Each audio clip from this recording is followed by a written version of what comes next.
20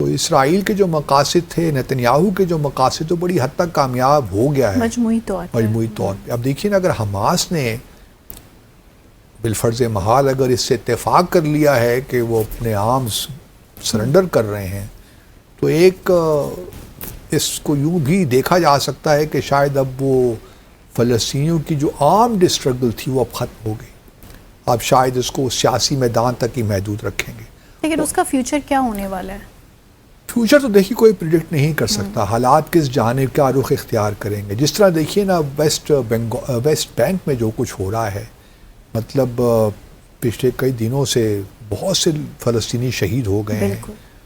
پچھلے جب سے یہ معاملات شروع ہوئے ہیں، اسرائیل نے 54 مزید آبادیوں کی ویسٹ بینک میں، مغربی کنارے میں اپروو کی ہیں.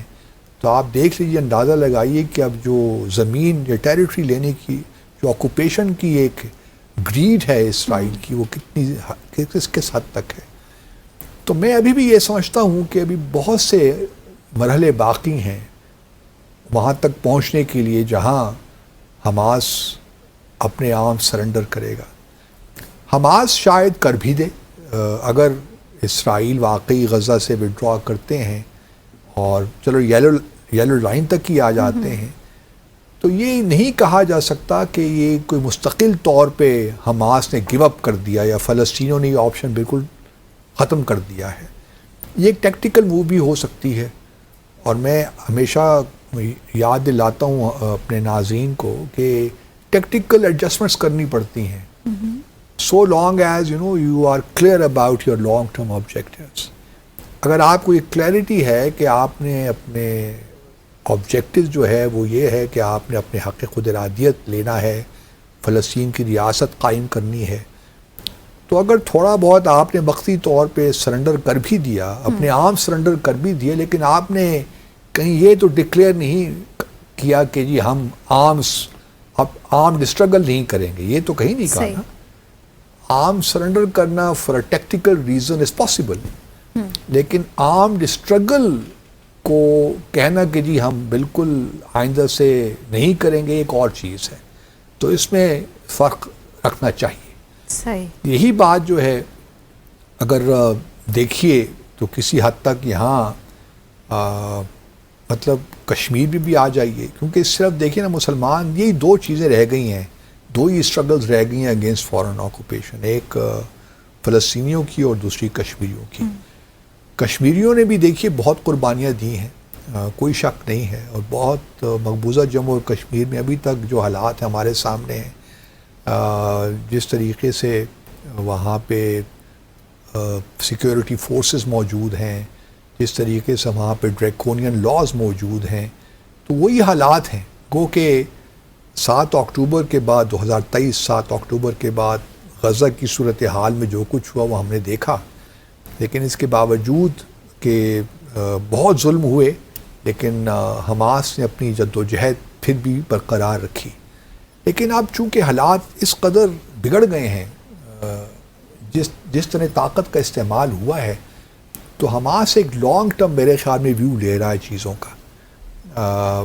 جب حالات بہتر ہو جائیں گے، کیونکہ یہ دیکھیں نا، یہ جد و جہد جو ہے 1 سال یا 2 سال تک تو محیط نہیں ہے نا، بالکل، یہ تو صدیوں تک چل سکتی ہے. ہو نوز.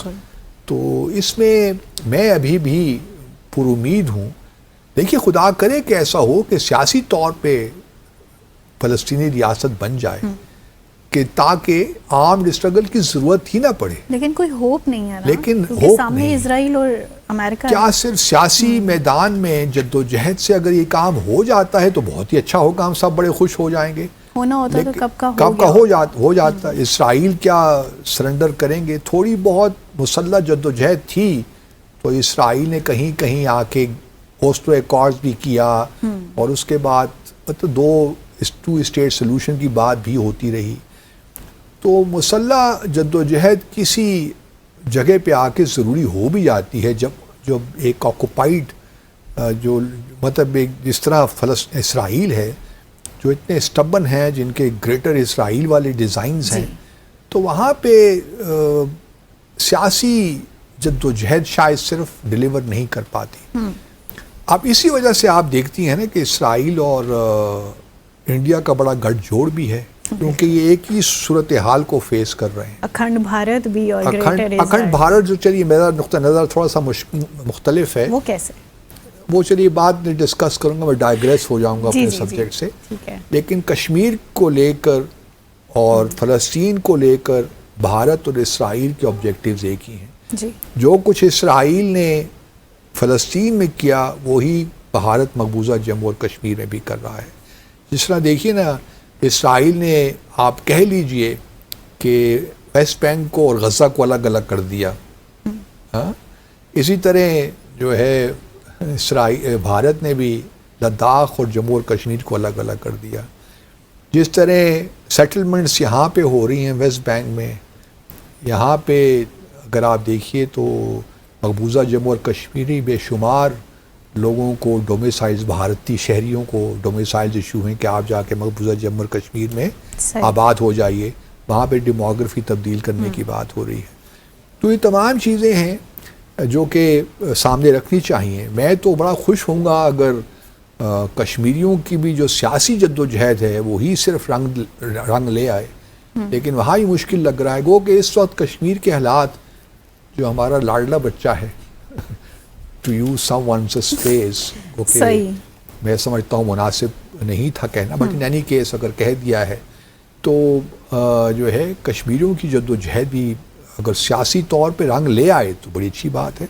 لیکن ایک بات یہاں پہ انڈر لائن کرتا چلوں کہ 9/11 کے بعد نا اسرائیل بھی اور کسی حد تک بھارت بھی، یہ ساری جو جد و جہد ہے نا، اس کو انہوں نے دہشت گردی کر کے پروجیکٹ کیا ہے. موقع مل گیا، ان کو موقع مل گیا، اور دنیا نے کہیں نہ کہیں ان کی بات کو تسلیم بھی کیا. Let's be honest about it.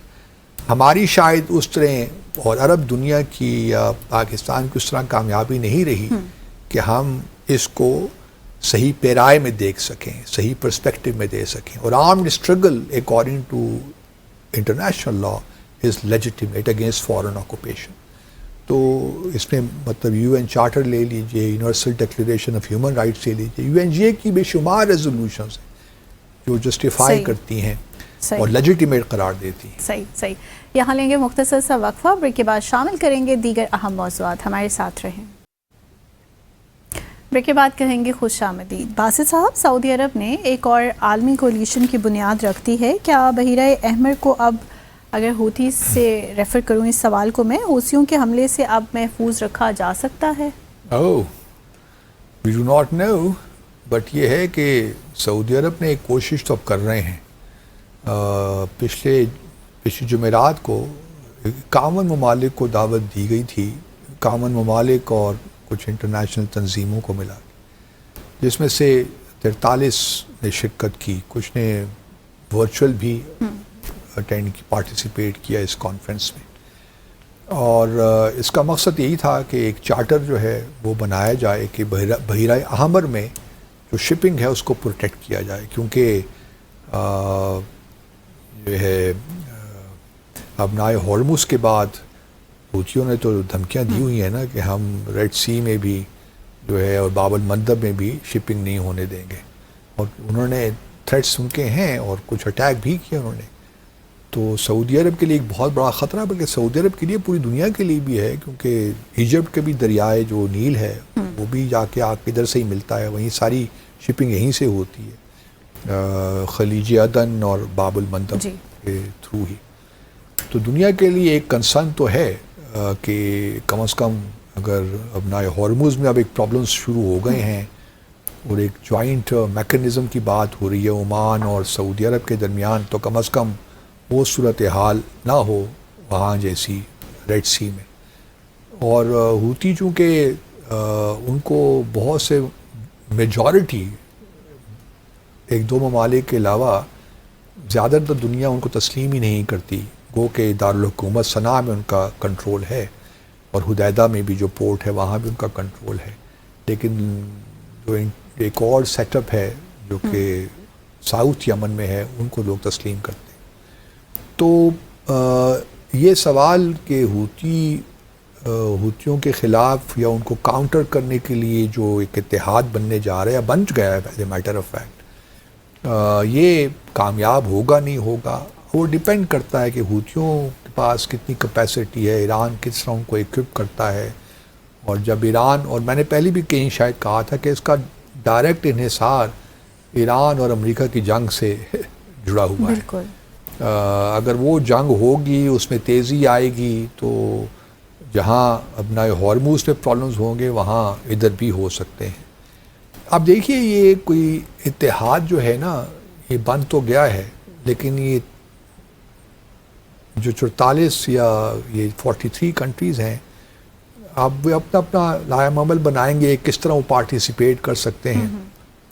لیکن اس سے پہلے بھی 2024 میں آئی تھنک اگر مجھے صحیح یاد پڑ تو یورپین یونین نے بھی ایک ریڈ سی میں شپنگ کو پروٹیکٹ کرنے کے لیے ایک کوalition بنایا تھا، بلکہ ایک آپریشن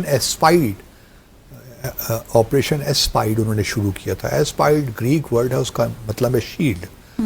تو اور یہ فروری 2027 تک ان کا آپریشن رہے گا. اب کیا اس آپریشن کو اس کے ساتھ ضم کیا جائے گا، کیا ہوگا، ابھی ڈیٹیلز آنا باقی ہیں. صحیح. لیکن 14 ممالک نے 43 میں سے 14 ممالک نے بھی صرف چارٹر پہ دستخط کیا، اس میں پاکستان بھی شامل ہے. اب اس میں کون سے دیکھیے ممالک شامل ہیں، یہ بڑا انٹرسٹنگ ہے اس کو دیکھنا، کیونکہ بہت سے ممالک شامل نہیں بھی ہیں. اگر آپ دیکھیے تو اس میں جو شامل جنہوں نے سائن کی دستخط کر لی ہیں اس میں سعودی عرب تو ہے ہی ہے. پھر خلیجی ممالک میں کویت، بحرین، قطر یہ ہیں، جس کا مطلب یہ ہوا کہ 2 ممالک ایسے جنہوں نے بھی سائن نہیں کیے، عمان اور UAE. عمان کا تو چلیے مجھے سمجھ میں آتا ہے کہ عمان ایک بڑے عرصے سے ایک نیوٹرل پوزیشن لے رکھی ہے عمان نے، ایون خلیجی ممالک کے اندر بھی جو GCC ہے وہاں بھی، کیونکہ ایران کے ساتھ ان کے خاص تعلقات ماضی سے رہے ہیں. بلکہ یہ اگر تھوڑا سا ماضی میں جائیے نا تو 1965 سے 1976 تک عمان میں ایک بغاوت نے جنم لیا تھا. دھوفار جو ان کا جنوبی پروونس ہے وہاں پہ، تو دھوفار بغاوت کو کچلنے میں ایران نے اس وقت، میں انقلاب سے پہلے کی بات کر رہا ہوں، ایرانیوں نے کافی مدد کی تھی عمان کی اس بغاوت کو کچلنے میں. تو ایک لحاظ سے آپ کہہ سکتی ہیں کہ عمان از بیہولڈن ٹو ایران. تو وہ ابھی تک تاریخ کے اس واقعے کو بھولے نہیں ہیں جب ایران نے ان کی مدد کی. تو ایک لحاظ اس وجہ سے تھوڑا سا عمان ایران کو کہیں نہ کہیں اوبلائج کرتا ہے. صحیح. تو عمان شاید اس طرف چونکہ اس کا کنسرن بھی نہیں ہے ایز سچ، ان کا تو کنسرن یہاں پہ ہے نا اپنا ہارموز میں، اس وجہ سے وہ شاید دیکھ نہیں رہے کہ ڈائریکٹ ان کا کوئی تعلق بنتا ہے. لیکن بہت سے ممالک کا تعلق نہیں بھی بنتا. اب UAE کی بات کچھ سمجھ میں آتی ہے، UAE اور سعودی عرب میں اختلافات بھی رہے ہیں، بلکہ یمن کے معاملے میں بھی ایک وقت تو ایسا بھی آیا کہ سعودی عرب نے UAE کو دھمکی دی، بلکہ تھریٹ کیا کہ آپ فوری طور پہ یمن سے اپنی جو ہے فورسز کو وڈرا کریں. ہم نے ڈسکس بھی کیا تھا ڈیسائفر میں. تو اور پھر سوڈان کے معاملے میں بھی اختلافات ہیں کافی کچھ، اور پھر خلیج جو ریجن ہے اس کے اندر بھی UAE اور سعودی عرب کو دیکھا جاتا ہے کہ یہ رائبلز ہیں. بالکل ایسا ہی ہے. تو یہ دونوں ممالک نے اس چارٹر پہ فی الحال دستخط نہیں کیے، ممکن ہے مستقبل میں کر لیں لیکن ابھی تک نہیں کیے. پاکستان اور اس کے علاوہ اب دیکھیے ترکی نے کر لیے، مصر، جارڈن، یمن کی جو ساؤتھ والی حکومت ہے جو انٹرنیشنل کو تسلیم کیا جاتا ہے، بنگلہ دیش، نائجیریا، سوڈان، جیبوتی اور صومالیہ. بنگلہ دیش انٹرسٹنگ ہے، مجھے اس سے بڑی خوشی ہوئی کہ بنگلہ دیش اور پاکستان ایک کم از کم ساؤتھ ایشیا میں 2 ممالک ایسے ہیں جنہوں نے اس پہ دستخط کیے. اب ہماری کیا رسپانسبلٹیز ہیں وقت کے ساتھ پتہ چلے گا، لیکن ابھی اس کو ورک ان پروگرس سمجھ لیجیے آپ، کیونکہ چارٹر اٹ سیلف جو ہے وہ بھی ہمارے سامنے آیا نہیں، لیکن اس میں یہی ہے کہ اس کو انشور کیا جائے جو سی لینز ہیں اور جو تھریٹس ہیں میری ٹائم کو اور وہ تھریٹس حوثیوں کی طرف سے ہی ہیں فی الحال. تو یہ جو ہے اس کو ممکن بنایا جائے کہ شپنگ متاثر نہ ہو. اب ایک اور انٹرسٹنگ پہلو اس میں یہ بھی ہے کہ انڈینس کو ہی بلایا گیا تھا, انڈیا کو بھی. یہ میرے لیے تھوڑا بہت میں حیران ہوں کہ سعودی عرب نے انڈیا کو کیوں بلا لیا اس میں. لیکن چونکہ انڈیا کے ساتھ تعلقات تو بھارت سعودی عرب کے ہیں اور اچھے تعلقات بھی ہیں, تو انڈیا کو بھی بلایا گیا تھا. اب میرے پاس یہ خبر نہیں ہے کہ انڈیا نے ورچوئل اٹینڈ کیا ہے یا ان کے سفیر نے یا ان کے جو ڈیفنس اٹیچے ہیں ریاض میں انہوں نے اٹینڈ کی ہے میٹنگ. میں نے معلوم کرنے کی کوشش کی لیکن میں معلوم نہیں کر پایا. تو یہ جو ہے لیکن انڈیا نے بھی اس پہ دستخط نہیں کیے فی الحال چارٹر میں. شاید انڈیا اپنی پوزیشن کو الائن کر رہا ہو یا وہ دیکھ رہا ہو کہ یو اے ای کب کرے گا.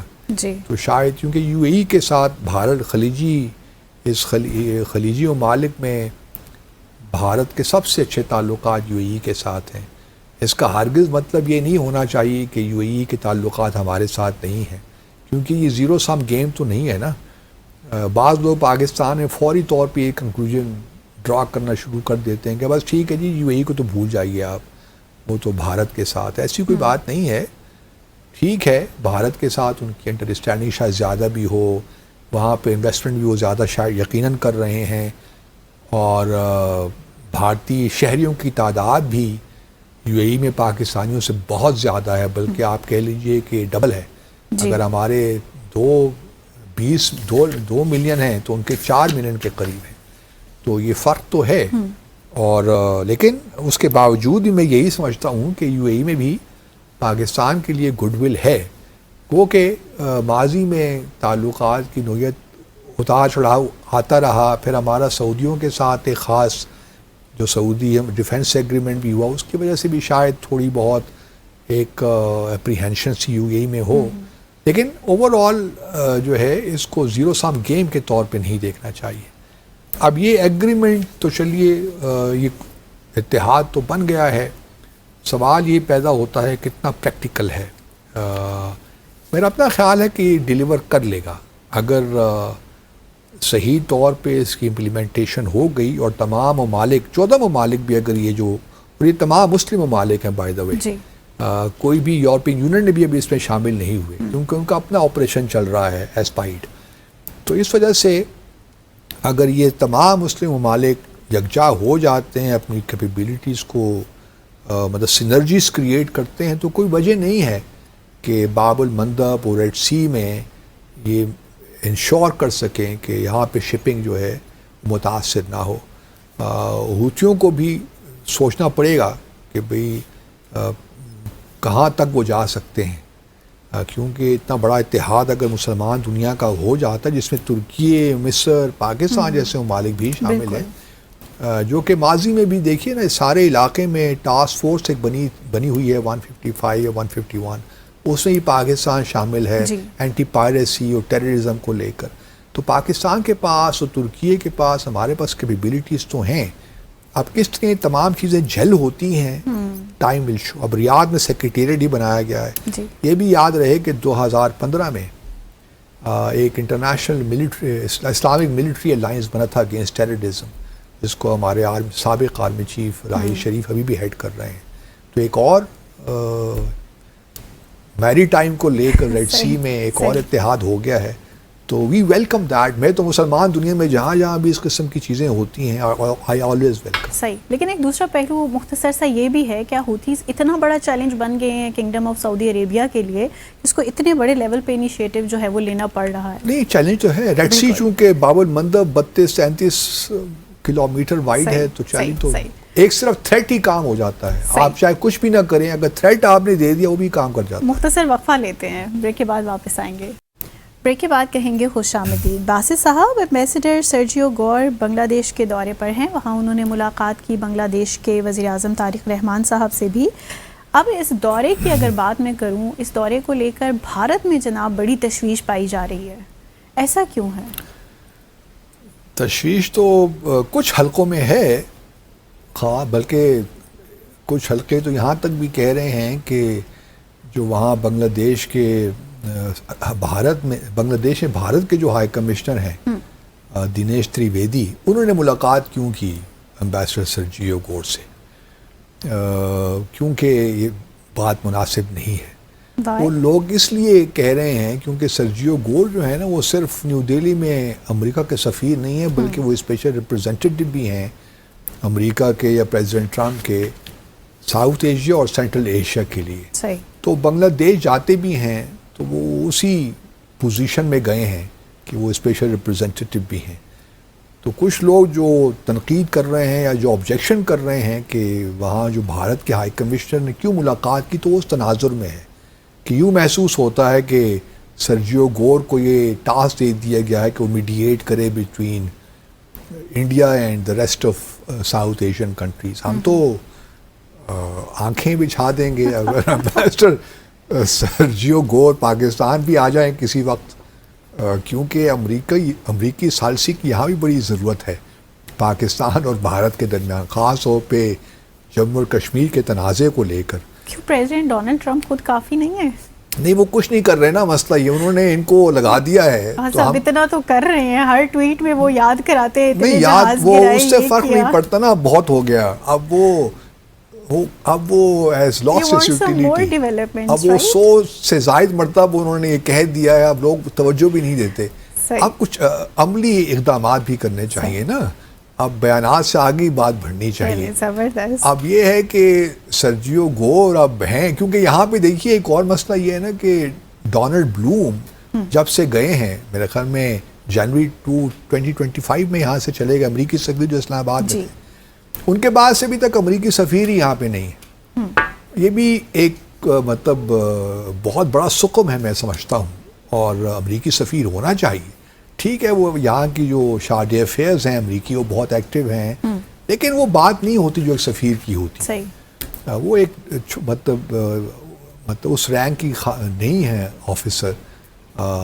سفیر کی اپنی بات ہوتی ہے، اس کو ایکسیس ہوتی ہے، اس کا موو اراؤنڈ کرنا آسان ہوتا ہے. تو یہ بات جو ہے، اب سرجیو گور پاکستان آ جائیں تو کیا بات ہے، کیونکہ دیکھیے وہ تقریباً تمام جنوبی ایشیا ممالک کا دورہ کر آئے ہیں جب سے پچھلے اس سال آئے ہیں بھارت، جنوری فروری میں اس سال انہوں نے اپنے چارج سنبھالا ہے. اسی طور وہ بھی ممکن ہے ایکچولی. اگر پریزیڈنٹ ٹرمپ بھارت اگلے سال چلے جاتے ہیں، ریپبلک جو ڈے کی پریڈ ہوتی ہے 26 جنوری کو، اس میں وہ چیف گیسٹ کے طور پہ جاتے ہیں، تو ممکن ہے کہ پاکستان بھی وہ 1-2 دن ٹھہر جائیں. تعلقات تو ہمارے اچھے ہیں، گو کہ آج کل ذرا پاکستان کا اس طرح نام نہیں آ رہا، لیکن وافت ابھی بھی ہے. تو ممکن ہے کہ پاکستان بھی 1-2 اگر وہ ہو جائے تو شاید سرجیو گور یہاں بھی ان کو جوائن کر لیں. لیکن میں سمجھتا ہوں کہ سرجیو گور ایک ینگ سفیر ہیں، پہلی دفعہ وہ یہ کام کر رہے ہیں سفارتکاری کا، تو ان میں ایک ہوگا تو صحیح کہیں نہ کہیں دل میں کہ میں کوئی ایسا کام کر جاؤں کہ کوئی لیگسی چھوڑ جاؤں. صحیح. تو سب سے بہتر لیگسی تو ان کے لیے یہی ہوگی کہ یہاں پہ آ کر جموں کشمیر کے معاملے میں تنازع میں کچھ بات کو آگے بڑھائیں، تاکہ جو اس وقت معاملات بگڑ رہے ہیں وہ کسی طور بہتری کی طرف جائیں. گو کہ معاملات تو ایکچولی اور بھی کم نہیں ہیں. جس طرح بنگلہ دیش ہی بھارت کو لے لیجئے، بنگلہ دیش بھارت اور نیپال کو لے لیجئے. صحیح. مطلب ایشوز کی تو کوئی کمی ہی نہیں ہے نا، بہت کچھ ہے کرنے کو. مطلب نیپال جیسے نیپال کے ساتھ بھی جو بارڈر ڈسپیوٹس ہیں بھارت کے، ابھی البتہ انہوں نے جو وزیر اعظم ہے نیپال کے بالن شاہ، ان کو دعوت دی ہے، تو شاید وہ کہ بالن شاہ جو ینگ جو سنگر ہیں، ریپ سنگر ہیں تھے، بلکہ انہوں نے کہا تو یہ ہے کہ میں اس سال کہیں نہیں جاؤں گا، میرا فوکس صرف اور صرف نیپال کے معاملات پہ ہے کہ میں کس طرح معاملات کو فکس کروں. لیکن ابھی بالن شاہ کو بلایا تو ہے پرائم منسٹر مودی نے، دیکھتے ہیں کہ وہ جاتے ہیں کہ نہیں جاتے. لیکن نیپال کے لیے بھارت البتہ بہت اہم ہے، تو چلے بھی جائیں تو کوئی حرج نہیں ہے. لیکن سرجیو گور کا بڑا اہم کردار بنتا ہے اس سارے معاملے میں، اور ہم تو یہ دعا کرتے ہیں کہ کل، آج نہیں تو کل، سرجیو گور صاحب تشریف لے آئیں پاکستان. اور چونکہ یہاں پہ میں نے پہلے عرض کیا سفیر بھی نہیں ہے، تو اس لیے آل دا more reason for him to visit Pakistan. اب اس میں ایک اور بات یہ بھی ہے کہ بہت سے لوگ جو ہیں نا ہمارے ہاں پاکستان میں بھی اور کچھ لوگ کرٹیکل ہیں مودی سرکار کے بھارت میں بھی بہت تنقید کر رہے ہیں بھارت پہ کہ جی خارجہ امور میں بھارت کو بڑی آپ کہہ سکتے ہیں کہ اس طرح کامیابیاں نہیں مل رہی جو ملنی چاہیے. لیکن میرا اپنا خیال یہ ہے کہ بھارت کی جو ہے بھارت اپنے کارڈ صحیح کھیل رہا ہے. سچی بات ہے. وہ وقتی طور پہ کچھ مسائل ہوتے ہیں. مثال کے طور پر اگر بھارت سے ایک مس کیلکولیشن ہوئی کہ انہوں نے پریزیڈنٹ ٹرمپ کو کوئی مطلب سراہا نہیں جو پاکستان اور بھارت کے درمیان جنگ رکوانے پہ کریڈٹ نہیں دیا, اسے پریزیڈنٹ ٹرمپ ناراض تو تھے لیکن اس کے بعد ٹیرس کا معاملہ بھی آ گیا. ابھی تو 100% ٹیرس کی بات ہو رہی ہے چائنا اور انڈیا پہ جو کہ رشین آئل خرید رہے ہیں. تو معاملات ہیں گڑبڑ ضرور ہیں لیکن میرا اپنا خیال یہ ہے کہ پرائم منسٹر مودی جو ہے وہ مطلب اپنے انٹرسٹ کو بچا رہے ہیں اور وہ دیکھ رہے ہیں کہ پریزیڈنٹ ٹرمپ اگلے 2.5 سال رہ گئے ہیں نا. ابھی مڈ ٹرم الیکشن کے بعد ادھر صورتحال واضح ہو جائے گی کہ کیا ہوتا ہے. پریزیڈنٹ ٹرمپ ان کی سیاست کمزور ہو جاتی ہے, وہ کس سطح پہ رہتے ہیں. تو پرائم منسٹر مودی جو ہیں یا بھارت جو ہے بڑا اپنے انہوں نے جہاں ان کے انٹرسٹ ہیں وہ ان کو پروٹیکٹ کر رہے ہیں. اب دیکھیے نا جو ہے چین کے ساتھ بھی تعلقات میں بہتری لانے کی کوشش کر رہے ہیں. روس کے ساتھ تعلقات پہلے بھی بہتر ہیں, ایک ان کی فرینڈشپ ٹریٹی ہے, ایک اعتماد کا رشتہ ان کا ہے. ایسی بات اور پھر یورپین یونین کے ساتھ انہوں نے trade agreement free trade agreement بھی کر لیا. تو ایسی بات نہیں ہے کہ بھارت کی خارجہ پالیسی کوئی بہت پریشانی کے حالات میں ہے. امریکہ کے ساتھ یس کچھ تعلقات میں یا کچھ ایریاز میں پرابلمز ہوئے ہیں ضرور صحیح, لیکن تعلقات کی نوعیت میں ایسی کوئی ریڈیکل تبدیلی میں نہیں دیکھ رہا. تو ہمیں اس میں کوئی ایسا کمپلیسنٹ نہیں ہونا چاہیے. اگر پریزیڈنٹ ٹرمپ وائٹ ہاؤس میں ہیں یا مودی صاحب کے ساتھ ان کے تعلقات ٹھیک نہیں ہیں یا کوئی پرابلمز ہیں, کوآڈ میں کوئی مشکل پیدا ہو رہی ہے, تو ہمارے لیے کوئی اس میں کمپلیسنٹ ہونے کی ضرورت نہیں ہے. ہمارے لیے ہیوج چیلنجز آر اہیڈ.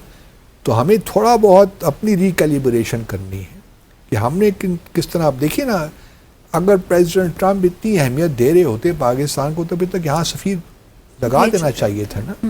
تو ابھی تک یہ اور بھی بہت سے ممالک میں نہیں ہوگا لیکن اہم ممالک میں بہرحال امریکی سفیر موجود ہیں. یا تو پھر ڈیوڈ بلوم ہی کو رکھتے اور ڈونلڈ بلوم ہی کو رکھتے, وہ بھی ٹھیک تھا, کنٹینیو کرتے.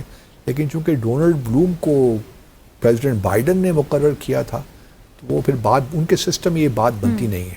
صحیح. تو اب دیکھنا یہ ہے کہ سفیر یہاں کب آتا ہے, جتنا جلد آ جائیں بہتر ہے. اور جب تک سفیر نہیں آتا ہم محترم ہز ایکسیلنسی امبیسڈر سرجیو گور کے منتظر ہیں. صحیح. اور بیتابی کے ساتھ منتظر ہیں. صحیح. تو اگر آپ کی کہیں ملاقات ہو تو میرا پیغام ان کو ضرور پہنچا دیجیے گا امبیسڈر عبدالباسط کی جانب سے کہ we are waiting for you in Pakistan. صحیح. ٹھیک ہے. امید کرتے ہیں کہ یہ انتظار زیادہ طویل نہیں ہوگا. اسی کے ساتھ ہی منتہا حسن کو ڈیسائفر ود عبدالباسط کی پوری ٹیم کے ہمراہ اجازت دیں. آپ سے ملاقات ہوگی اب انشاءاللہ next week. Till then be happy, take care, اللہ حافظ.